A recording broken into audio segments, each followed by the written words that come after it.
Selamat datang di bagian terakhir dari pembelajaran analisis sentimen dengan mesin learning.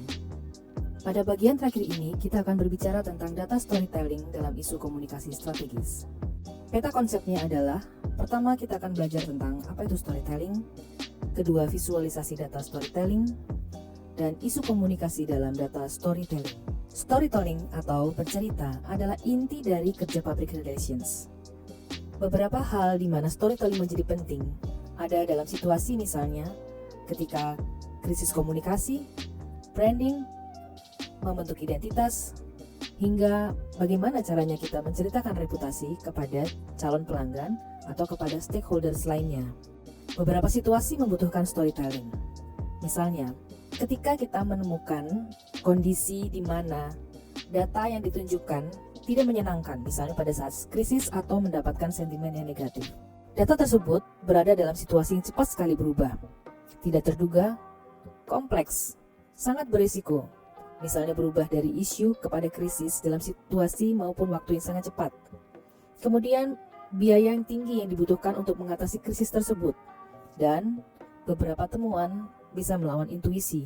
Nilai isu untuk berubah menjadi krisis mungkin juga bisa tinggi, sehingga dibutuhkan sebuah cara untuk menceritakan langkah-langkah yang harus diambil dalam bentuk bagaimana cara kita bercerita dengan storytelling yang baik. Contohnya misalnya ketika kita menemukan data seperti ini.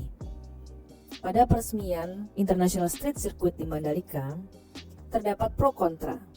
Ada pendapat positif, netral, maupun negatif. Pendapat di sosial media sangat cepat berubah. Bila tidak ditanggapi dengan baik, maka mungkin kita akan mengambil langkah yang salah untuk memberikan respon pada data ini. Disinilah dibutuhkan riset, analisis, dan kemudian merangkum semua data dalam storytelling untuk disampaikan kepada para stakeholder atau pengambil keputusan. Banyak sekali jenis storytelling, tetapi saat ini kita tidak akan membicarakan semuanya. Kita hanya membicarakan sebuah jenis storytelling yang bernama serious storytelling. Apakah itu yang dimaksud dengan serious storytelling? Serious storytelling bukanlah sebuah cerita yang digunakan untuk menghibur, tetapi sebuah cerita yang digunakan untuk mengambil keputusan. Sehingga cerita ini harus direncanakan. Dia hanya harus punya pola yang bagus, sehingga bisa dipahami dengan baik.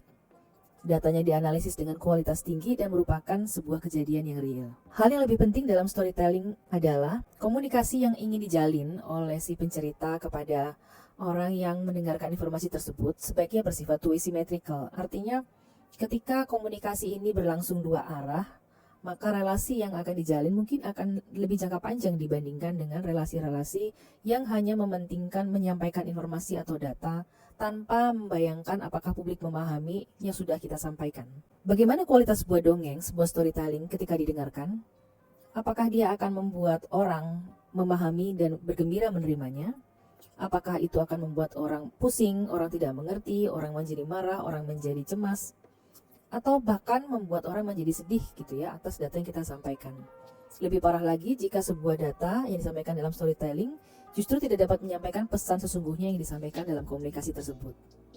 Karena itu dalam storytelling ada beberapa hal yang penting untuk diperhatikan bagi pembuat cerita. Pertama, cerita itu harus memiliki daya tarik yang baik. Di dalam prinsip retorika, kita menemukan bahwa ada karakter pertama gitu dari retorika, yaitu cerita itu harus menarik secara emosional. Nah, di dalam penyampaian data, cara untuk menarik emosi gitu ya, misalnya membuat orang menjadi menyukai pembacaan cerita tersebut adalah misalnya dengan menggunakan data atau menggunakan warna atau tipografi yang menarik dan menarik perhatian. Manusia secara natural itu adalah orang yang suka bercerita, dan manusia juga adalah manusia yang suka mendengarkan cerita. Sehingga jika data itu disampaikan dalam sebuah cerita, mungkin ini akan memberikan komunikasi atau interaksi yang baik dari komunikator pada komunikan. Yang selanjutnya, identifikasi ini adalah kesambungan dari naratif sebagai ciri khas manusia. Menemukan kesamaan antara publik dan komunikator itu adalah hints yang paling bagus untuk mencapaikan sebuah cerita. Jadi istilahnya ada nyambung gitu antara komunikator dan komunikan. Bentuk logika ada macam-macam ya kalau storytelling gitu ya, bisa digunakan masing-masing sesuai dengan kebutuhannya. Dan yang terakhir, plot cerita yang paling umum dipakai dalam storytelling untuk data itu adalah quest atau adventure atau rivalry, underdog, roads atau access. Masing-masing memiliki kebutuhannya ya dan situasi yang cocok untuk dipakai. Kita akan melihat contoh berikut ini. Dalam video berikut ini kita akan melihat bagaimana sebuah kenyataan atau realita gitu ya dipakai di dalam sebuah storytelling, di mana kemudian ada penyelesaian masalah di situ, dan penyelesaian masalah ini dijelaskan dengan menggunakan sebuah plot gitu ya. Plotnya apa? Kita menggunakan plot quest ya. Di sini tokoh utamanya adalah Arlina. Arlina ini adalah seorang pekerja yang memiliki ide gitu ya, ketika dia melihat ada permasalahan di kantornya, dia memiliki ide untuk mengubah sebuah sistem. Bentuk narasi ceritanya dibentuk seperti quest gitu. Jadi pada awalnya ketika dia masuk gitu ya ke kantornya yang baru, dia menemukan ada hal-hal yang sebetulnya bisa disempurnakan begitu ya. Di sini kita melakukan data exploration gitu ya. Kira-kira permasalahan-permasalahan apa saja yang muncul. Kemudian di dalam bagian yang naik gitu ya, dari titik biru pertama ke titik biru kedua, di situ ada racing action. Kenapa mesti ada racing action? Karena jika tidak ada, maka akan terjadi banyak sekali masalah gitu ya. Jadi data yang ditemukan di titik biru pertama ini ada beberapa hal yang bisa disempurnakan, dan bila tidak disempurnakan itu akan menyebabkan ekses negatif di dalam kinerja korporat. Kemudian di klimaks ini dijelaskan bahwa kemudian dia memiliki ide untuk mengubah sistem pencairan bayaran bagi para driver dari model mingguan ke model harian gitu ya. Jadi itu klimaksnya di situ ketika dia menemukan idenya. Resolusinya adalah ketika ide itu mulai dijalankan, kelihatan hasilnya begitu ya, everyday payment withdrawal. Jadi orang-orang atau para pegawai sudah mulai merasakan opini positif gitu ya akibat dari perubahan sistem yang ada. Pertanyaan terbesar sebetulnya ketika kita berusaha untuk membuat visualisasi data di dalam storytelling ini adalah bagaimana visualisasi data itu bisa memfasilitasi komunikasi dua arah. Jadi data itu bukan hanya mudah dipahami gitu ya, kita ketika melihat data, grafik, diagram atau data apapun yang akan ditampilkan, data itu bisa dengan baik dipahami oleh publik, dan publik itu juga bisa memberikan feedback balik kepada komunikator yang sedang melakukan storytelling. Ada beberapa elemen sebetulnya yang bisa membantu gitu ya kita ketika sedang membuat data storytelling. Jadi kalau dilihat di sini ada sekitar 6, sebetulnya lebih daripada ini, tapi ini adalah bagian-bagian yang menjadi inti. Pertama, kita melihat dulu apakah sebuah data itu kredibel, baik itu sumbernya maupun jenis datanya. Ada beberapa tantangan ketika kita membuat data dari sumber-sumber yang sifatnya tadi itu unstructured, misalnya data-data dari sosial media. Mungkin akan sangat berbeda ya ketika kita misalnya melihat press release yang dibuat oleh korporat, siapapun korporatnya itu, di mana kata-kata atau struktur penyusunan kalimat sudah lebih baik begitu ya, sudah lebih tertata di dalam bagian-bagian yang sudah pakem. Namun kalau kita melihat data di dalam sosial media begitu, misalnya Instagram atau Twitter, kita melihat bahwa bahasa yang digunakan bisa bermacam-macam, kemudian cara menyusun kalimat juga bermacam-macam, ada berbagai macam icon juga selain huruf-huruf gitu ya. Dan itu yang mungkin akan membuat si peneliti atau si komunikator mesti membuat data itu menjadi lebih terstruktur lagi sebelum melakukan sebuah pengolahan data gitu ya. Nah di sini data foundation ini penting banget kita melihat bagaimana jenis data, bentuk data, dan data seperti apa sebetulnya kita inginkan. Ada hal yang lain yang disebut sebagai kredibilitas data gitu ya. Untuk masa kini banyak sekali kita melihat di dunia digital sumber-sumber blog gitu ya, atau website atau akun di dalam sosial media sekalipun yang mungkin data yang ada di dalamnya ini hoax gitu ya, atau data-data yang tidak bisa dipercaya dan tidak bisa dipertanggungjawabkan.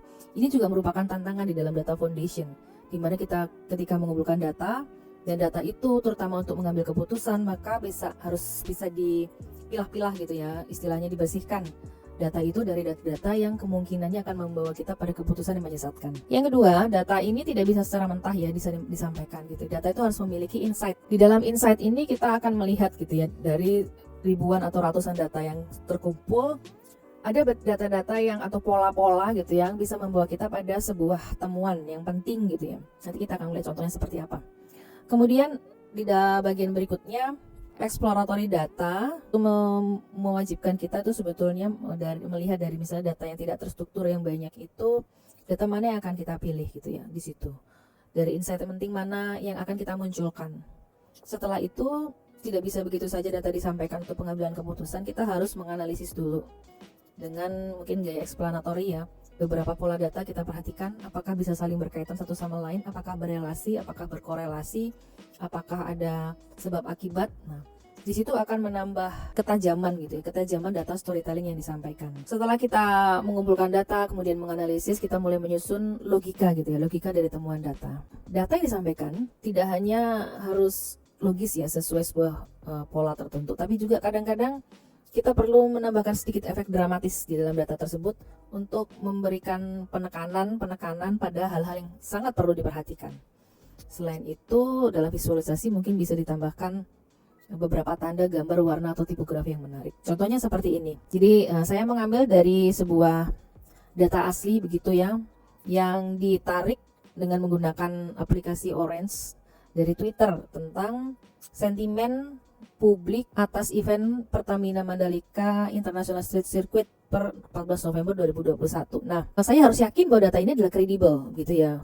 Twitter itu hanya sebuah medium gitu, tetapi datanya harus dicek lagi. Jadi sebaiknya setelah kita misalnya melakukan pengumpulan data, dilihat lagi datanya apakah memang ada data-data yang memang bisa dipercaya di situ. Kemudian dari data yang dikumpulkan kita harus membuat sebuah insight begitu ya, karena datanya kan sangat random, beragam gitu ya. Nah, insight-nya itu apa? Misalnya di sini kita lihat insight-nya, ternyata selisih di antara opini yang positif dan lainnya itu tidak terlalu besar. Artinya ada kemungkinan pergeseran sentimen yang cukup tinggi di sini. Yang ketiga, kita mencoba untuk menggali ya, kita fokusnya adalah pada sentimen untuk event ini. Kemudian bagaimana kita menyusun data linear sequence gitu. Kita menyusun data dari positif ke negatif atau negatif ke positif. Kalau misalnya hanya 3 mungkin ini tidak terlalu sulit ya untuk menyusun datanya. Tetapi kalau lebih dari 3 itu mungkin kita membutuhkan pola tertentu supaya data itu lebih mudah untuk dipahami. Lalu ada pembentukan warna gitu ya, apa bentuk-bentuk yang dipilih atau garis seperti itu. Kita lihat di sini memang untuk sebuah visualisasi data yang baik adalah data itu tidak terlalu colorful gitu ya. Kemudian warna ini sendiri memiliki arti. Jadi pemilihan warna, pemilihan bentuk, pemilihan tipografi itu juga cukup penting untuk diperhatikan. Seperti misalnya kita ingin memberi highlight di sini untuk bagian yang positif dan netral dan negatif. Di mana bagian yang netral dan negatif ini saya coba untuk akumulasikan karena dia akan menjadi pembanding dari bagian yang positif, sehingga warnanya hanya dibagi menjadi 2 dan bukan 3 begitu ya. Jadi kalau dilihat di sini angka 48% itu merupakan akumulasi dari perhitungan netral dan negatif. Sementara warna gradasi biru yang lain itu merupakan murni perhitungan dari bagian yang positif saja. Dan ini merupakan penjelasan yang cukup ringkas begitu ya. Karena sebenarnya ketika kita membuat sebuah visualisasi data, bagaimana bentuknya, lalu warnanya apa yang dipilih, itu harus disesuaikan dengan data apa yang ingin kita sampaikan. Ini mungkin akan dipelajari nanti di bagian akhir dari presentasi ini. Tadi dikatakan bahwa untuk menyampaikan data, kita perlu mempertimbangkan karakter dari publik yang akan menerima data tersebut. Ada cukup banyak ya, kompleks gitu ya, bagaimana kita membuat pertimbangan karakter publik.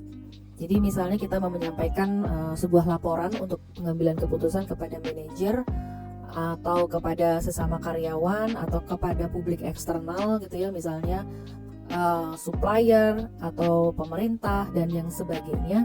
Tentu saja cara menyampaikan datanya itu bisa sangat beraneka ragam.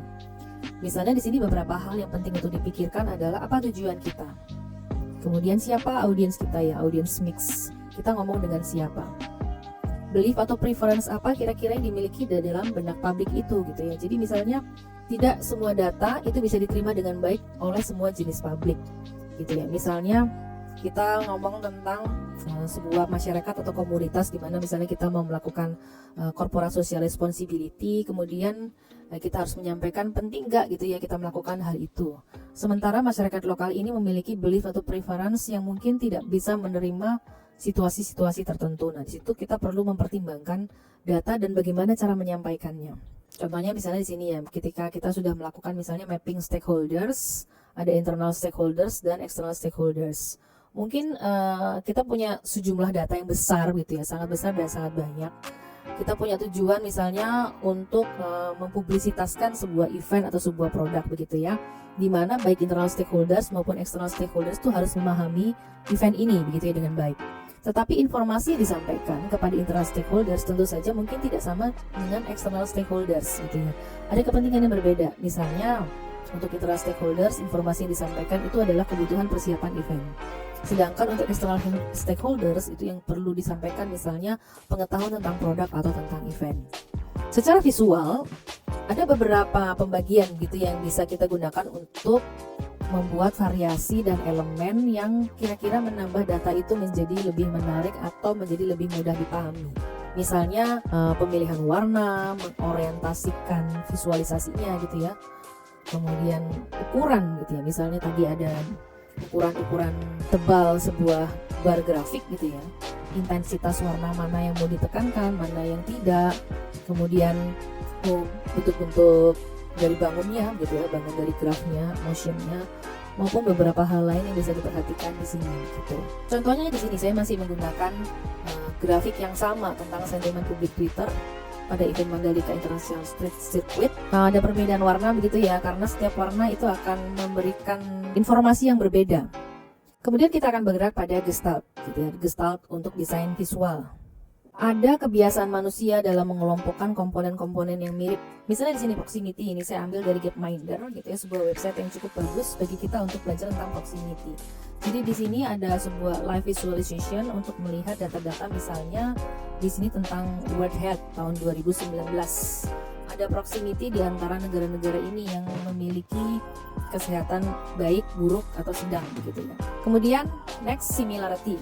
Gestalt pada grafik ini gitu ya, jadi dia dot-dot ini mengumpul pada bagian-bagian yang memiliki karakteristik hampir sama, ditandai dengan warna merah, biru, dan hijau supaya lebih mudah untuk dilihat. Kemudian graf berikutnya ada prinsip enclosure, di mana di sini si pembuat atau komunikatornya memberikan highlight coklat orange gitu ya, untuk menunjuk gitu ya, supaya si publiknya itu bisa langsung fokus pada bagian yang ingin dia jelaskan. Connection ini merupakan salah satu bentuk graf gitu ya, untuk menunjukkan ada hubungan antara node atau dot atau data yang dikumpulkan. Misalnya di sini ada satu data yang saya ambil dari Netlytic untuk melihat analisis jaringan, di mana ini kasusnya Twitter, akun-akun yang bicarakan tentang tema Mandalika dihubungkan dengan garis-garis gitu ya. Di situ bisa diperhatikan bagaimana garis terbentuk, sehingga nanti ketika kita menganalisis kita bisa lihat gitu ya, seberapa kuat komunikasi di antara mereka. Gestalt continuity, kita melihat bahwa ada kayak semacam pergerakan ya dari waktu ke waktu secara terus menerus. Di sini saya tetap mengambil contoh yang sama, sentimen publik Twitter, dilihat dari 2 tanggal yang sebetulnya bisa lebih panjang sih, cuman saya ambil 2 hari aja karena sudah cukup bisa memberikan pergerakan, ada naik dan ada yang turun secara continuous di dalam waktu 2 hari. Closure ini mungkin grafik itu misalnya yang kita sampaikan memang ada missing data begitu ya. Tapi dari data yang hilang sekalipun, ketika kita sampaikan ke audiens itu masih tetap bisa mengambil kesimpulan dari situ gitu ya. Yang terakhir adalah figure ground. Jadi ini misalnya kita ingin menandai ya sebuah peta, kemudian dari peta itu data-data kita itu datang dari mana gitu ya. Jadi menyematkan tanda pada sebuah peta untuk menunjukkan data itu datang dari mana. Itu contohnya bisa seperti itu. Ini tetap saya ambil dari kasus Twitter gitu ya. Kasusnya Twitter yang diambil dari aplikasi Orange. Di sini kita bisa lihat ada tanda-tanda warna-warna gitu ya, merah tua sampai merah muda di seluruh dunia, di mana orang-orang ini menuliskan opini mereka di Twitter tentang masalah Mandalika. Pola perbandingan data. Nah, dalam membuat visualisasi data untuk storytelling, kadang kita juga perlu melakukan perbandingan supaya kita bisa istilahnya menganalisis, jika temuannya A kemudian berubah jadi temuan B, maka keputusan apa yang harus diambil begitu ya.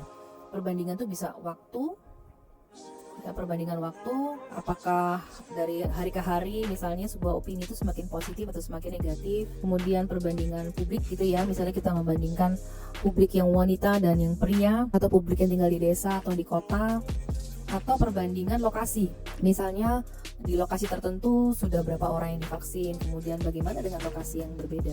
Bisa juga perbandingan proses di satu tempat dan proses di tempat yang lain. Atau perbandingan barang, 2 barang gitu ya, dalam bentuk time series, kemudian dibandingkan misalnya penjualannya seperti apa gitu ya. Di sini ada 2 merek yang dibandingkan, dan grafik ini diambil dari status. Baik, kali ini kita akan ngomong tentang prinsip visualisasi data. Jadi bagaimana kita membuatnya gitu ya, prosesnya itu seperti apa. Jadi hampir sama seperti storytelling itu memiliki proses, demikian juga dengan visualisasi data. Tadi sudah dikatakan bahwa yang pertama dalam visualisasi data itu adalah kredibilitas data. Jadi kita harus yakin data itu benar. Kemudian setelah itu baru kita melihat tujuan kita menyampaikan data itu apa, sehingga nanti kita bisa memilih visualisasi yang sesuai. Kemudian setelah itu kita merancang plot gitu ya. Jadi kita mau bercerita tentang apa nih gitu ya. Data ini mau disusun dengan logika apa nih. Setelah itu kita lihat datanya, apakah data itu mengandung noise atau tidak. Kemudian mungkin datanya jumlahnya cukup banyak gitu ya. Kita punya cuman sedikit waktu, misalnya harus presentasi di depan manajer utama atau direktur begitu. Sementara data kita kebanyakan. Karena itu kita mungkin harus memilih mana yang paling penting untuk pengambilan keputusan.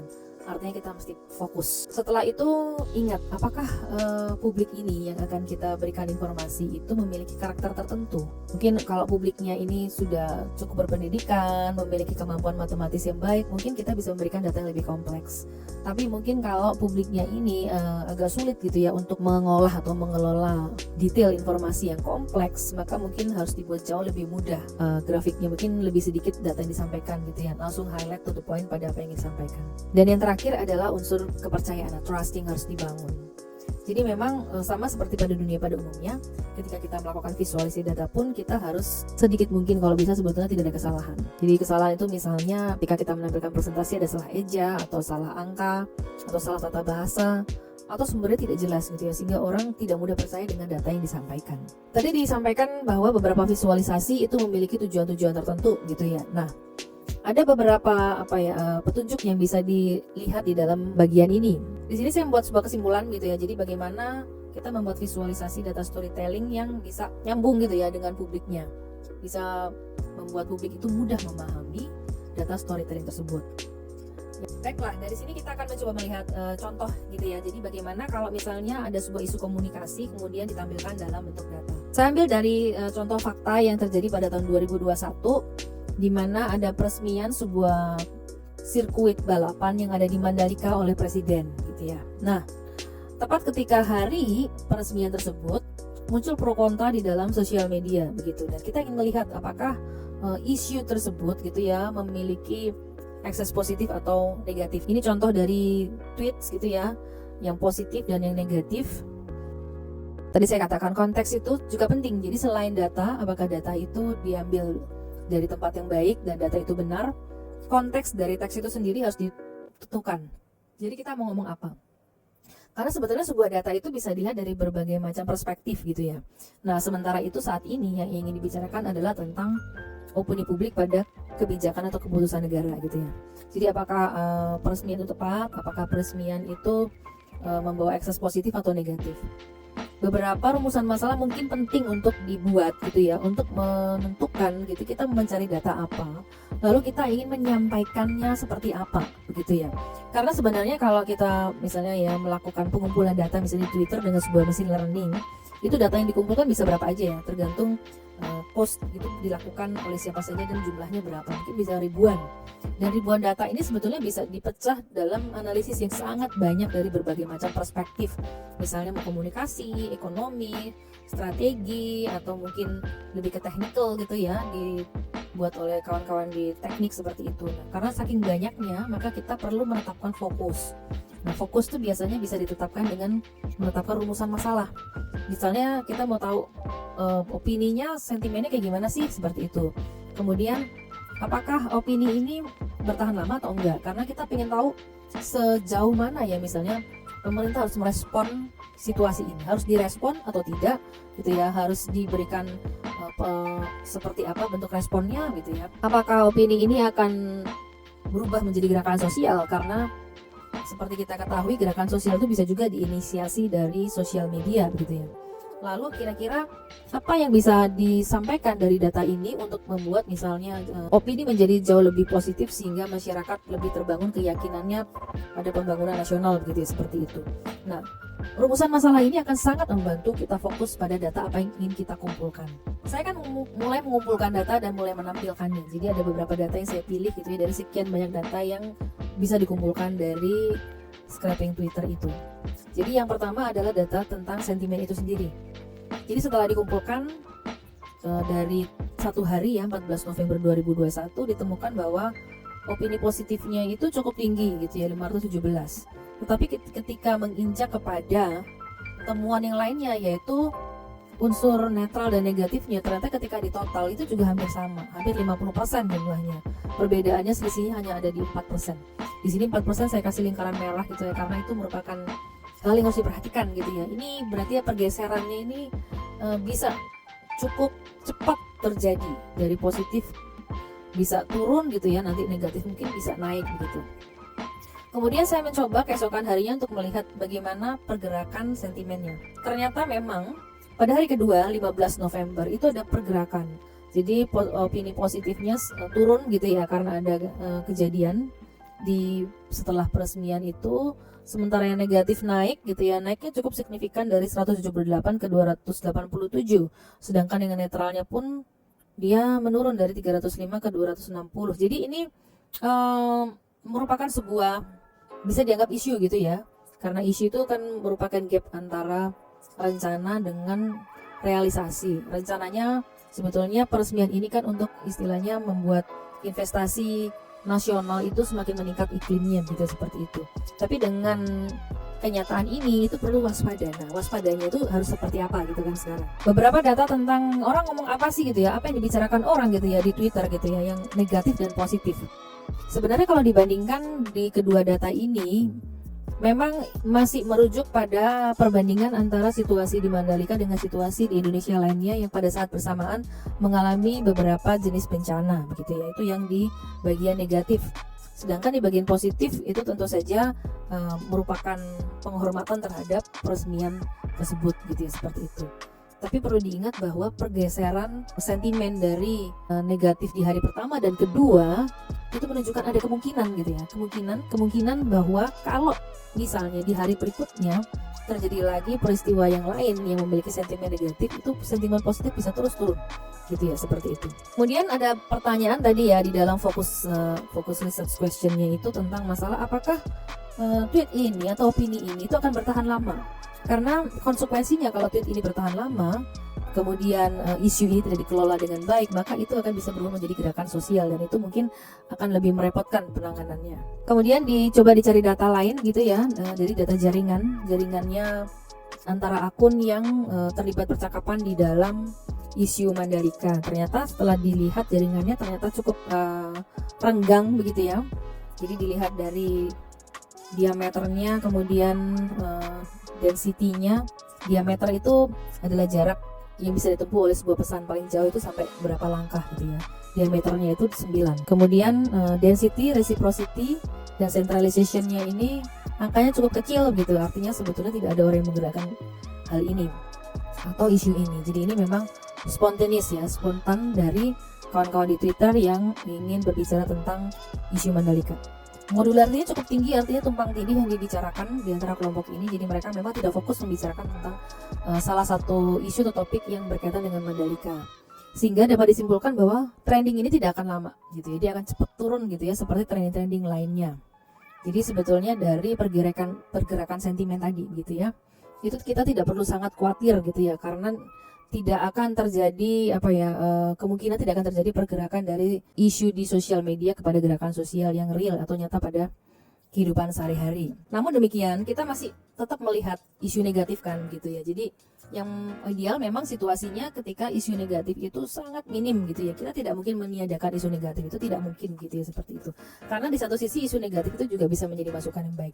Tapi alangkah baiknya jika kita bisa mengelola isu itu dengan baik juga gitu ya. Nah, jadi dari resolution yang disarankan gitu ya untuk istilahnya meminimalisir isu negatif, maka ada data lain yang bisa diambil dari scraping yang sama dari Twitter itu. Jadi saya coba membuat 10 rank gitu ya, rank pemilik akun dengan follower banyak gitu.